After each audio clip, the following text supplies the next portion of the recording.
আজকে এই সুলতান পদক 2023 প্রদান এবং সমাপনী অনুষ্ঠানে প্রধান অতিথি হিসাবে উপস্থিত হয়েছেন জনাব নাহিদ ইজাজ খান এমপি, মাননীয় প্রতিমন্ত্রী, সাংস্কৃতিক বিষয়ক মন্ত্রণালয়, গণপ্রজাতন্ত্রী বাংলাদেশ সরকার। আজকে এই মঞ্চে উপবিষ্ট আছেন জনাব মোহাম্মদ মেহেদী হাসান, পুলিশ সুপার নড়াইল।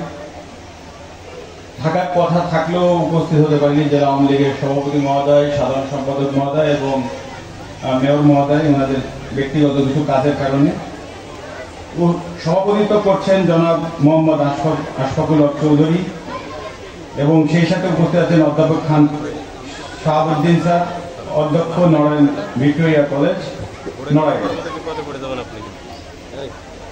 আসলে এখানে মন্ত্রী মহোদয় এসেছেন, খুব বেশি কিছু আমার বলার নাই। আমি যা বলার ওনাকে আগেও জানিয়েছি, আগেও বলেছি।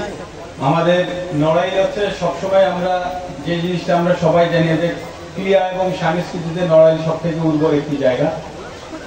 এই শহরে চিত্রশিল্পী এস.এম. সুলতানের জন্ম হয়েছে। এখানে প্রখ্যাত নৃত্যশিল্পী উদয় শঙ্কর, সঙ্গীতাঙ্গ রবিশঙ্কর, সাহিত্যিক নিহারঞ্জন গুপ্ত, সঙ্গীত শিল্পী কমল দাশগুপ্ত, কবি আল বিজয় সরকার, জারি সম্রাট মুসলিম উদ্দিন বয়াতি সহ অসংখ্য কবি সাহিত্যিকের এই জেলায়, সাংস্কৃতিক জেলা এই নড়াইল জেলা। তো এই নড়াইল জেলা আমি সবসময় মনে করি যে নড়াইল জেলায় যদি সংস্কৃতি না থাকে, হয়তোবা সারা বাংলাদেশে সংস্কৃতি হয়তোবা সব জায়গায় হয়, কিন্তু অন্যতম সেটা হচ্ছে এই নড়াইল জেলা। নড়াইল জেলা এখনো যারা সাংস্কৃতিক ব্যক্তিবর্গ আছেন, আমরা দেখতে পাই যে 16 ডিসেম্বর বা 26শে মার্চে ওনারা যে ডিসপ্লেগুলো হয় সেটা আমাদের মূল রাস্তায় যেও কিন্তু ডিসপ্লেগুলো ওনারা করেন। তো এইভাবে ওনারা কিন্তু আমাদের সংস্কৃতি, নড়াইলের সংস্কৃতিটাকে ধরে রেখেছে। তাই মন্ত্রী মহোদয় অত্যন্ত আন্তরিক, আমি মন্ত্রী মহোদয়কে ধন্যবাদ জানাই। উনি কালকে সিলেটে ছিলেন, সিলেট থেকে ঢাকায় রাত্রে 10টা-11টায় এসছেন, এসে আজকে ভোর 5টায় আবার রওনা দিয়েছেন। তো আমরা চিরকৃতজ্ঞ মন্ত্রী মহোদয়ের প্রতি যে এত কষ্ট করে উনি আমাদের এখানে এসেছেন এবং উনি এতটাই আন্তরিক যে উনি অনেক কিছু না দেখেই ওনার আইডিয়ার ভিতরে নিয়েছে এবং ওনার সম্ভাব্য যে কোনো জিনিস করতে একটু সময় লাগে, উইচ ইজ ট্রু, আমরাও জানি। তো আমার বিশ্বাস যে উনি অলরেডি অ্যাটেম্প নিয়েছে যা যদি কিছু করা যায়। আরো কিছু ওনার দেখতে ডিজাইন করেছেন, আমাদের এই ভিক্টোরিয়া কলেজের যে পুরানো বিল্ডিংটা, এস.এম. সুলতানের স্মৃতি বিজড়িত বাড়িটা উনি দেখবেন, আমাদের বাধাঘাটটা উনি দেখে যাবেন, এই সামনে এই যে বাধাঘাট একদম যাওয়ার পথে। তো এই জিনিসগুলো আসলে উনি দেখবেন এবং বলেছেন যে আমাদের এই জিনিসগুলো দেখবেন। তবে একটি দ্রুত যে জিনিসটা করা যায়, মাননীয় মন্ত্রী মহোদয়কে বলবো যে আচ্ছা, যে মঞ্চে আপনি বসে আছেন এই মঞ্চটা আমাদের আবেগের জায়গা, এটা সুলতান মঞ্চ। আজকে এই মঞ্চে আজকে থেকে যেখানে যেদিন হয়েছিল সেই একই অবস্থায় আছে, ভাঙাচোরা হয়ে গেছে। হ্যাঁ, এই মঞ্চটাকে আমাদের যদি ভালো না করতে পারি, আসলে এই একটাই মঞ্চ যেখানে সমস্ত সাংস্কৃতিক এবং রাজনৈতিক সমস্ত প্রোগ্রামই এখানে হয়ে থাকে।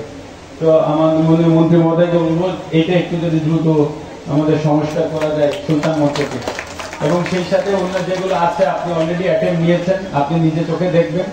আমি জানি যে আপনি এই পর্যন্ত আসা মানে আপনি যে আন্তরিক, আমার বলার প্রয়োজন নেই যে এগুলো আমরা সংস্কৃতি অন্তত নড়াইল জেলাকে আরো সামনে এগিয়ে নিয়ে যাওয়ার জন্য আপনি অবশ্যই অ্যাটেন্ড নেবেন। এবং আপনি অলরেডি আমার সাথে যেটা শেয়ার করেছেন যে বাংলাদেশ সাংস্কৃতিক যত প্রোগ্রাম আছে সেগুলো আমাদের নড়াইল থেকে আমন্ত্রিত হবে, পরে আমাদের যারা সংস্কৃতির সাথে জড়িত আছে, এবং সেই সাথে বাংলাদেশের সাংস্কৃতিক যে বড় বড় প্রোগ্রামগুলো হয় তার কয়েকটি নড়াইল জেলার পর থেকে ইনশাল্লাহ সেগুলো মাননীয় মন্ত্রী মহোদয় এগুলো এখানে করবেন।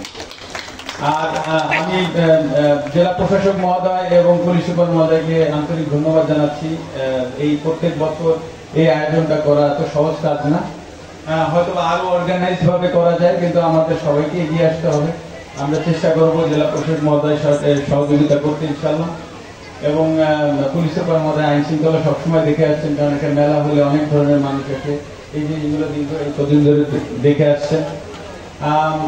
আমরা এতটুকু বলতে চাই যে আমাদের চাহিদা খুব বেশি না, আমাদের যতটুকু চাহিদা আছে আমরা মাননীয় মন্ত্রী মহোদয় দেখবেন এবং উনি সিদ্ধান্ত নেবেন কি করা যায়।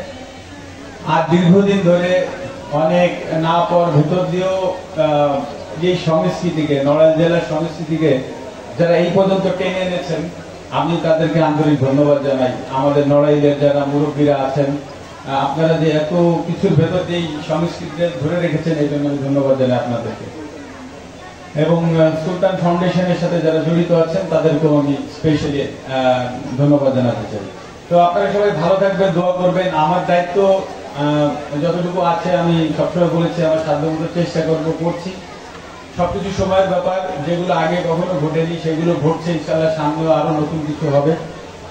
মাননীয় প্রধানমন্ত্রী জননেত্রী শেখ হাসিনার নেতৃত্বে বাংলাদেশ এগিয়ে যাচ্ছে। আর সবসময় একটা কথা আপনাদের বলে এসেছি, এই 2 আসনের সংসদ সদস্য কিন্তু মাননীয় প্রধানমন্ত্রী নিজেই ছিলেন।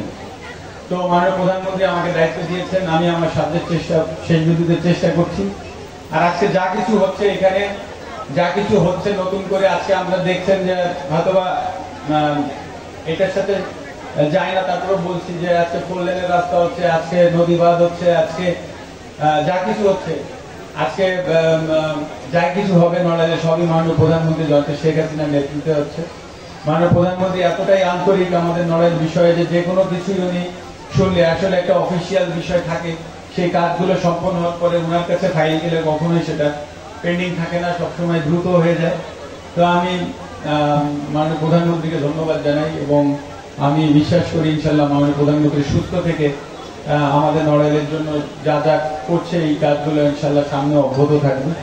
মাননীয় মন্ত্রী মহোদয়রাও আসছেন নড়াইলে, ইনশাল্লাহ ওনারা দেখছেন বিভিন্ন সেক্টরগুলো, এবং আমার বিশ্বাস যে মন্ত্রী মহোদয় যারা আছেন ওনারাও এই বিষয়গুলো আস্তে আস্তে দেখবে। পরিবর্তন হবে, একটু সময় লাগবে, পরিবর্তন যা আগে হয়নি এখন শুরু হচ্ছে, ইনশাল্লাহ সামনেও হবে। আমি আবারও অফিসিয়ালি মাননীয় প্রতিমন্ত্রী মহোদয় আপনাকে ধন্যবাদ জানাই যে আপনার এত ব্যস্ততা, কর্মব্যস্ততার ভেতর দিয়ে আপনি এসেছেন এবং আপনি আমাদের জন্য আপনার আন্তরিকতায় আমরা মুগ্ধ হয়েছি। আপনার দীর্ঘায়ু কামনা করছি এবং আপনি অল্প সময়ে যে সুনাম করেছেন, আপনার সুনাম সারা বাংলাদেশে ছড়িয়ে পড়ুক, সেই দোয়া প্রার্থনা আমরা করছি ইনশাআল্লাহ। আপনারা সবাই ভালো থাকবেন, সুস্থ থাকবেন, আমার জন্য দোয়া করবেন, মাননীয় প্রধানমন্ত্রী জননেত্রী শেখ হাসিনার জন্য দোয়া করবেন। জয় বাংলা, জয় বঙ্গবন্ধু।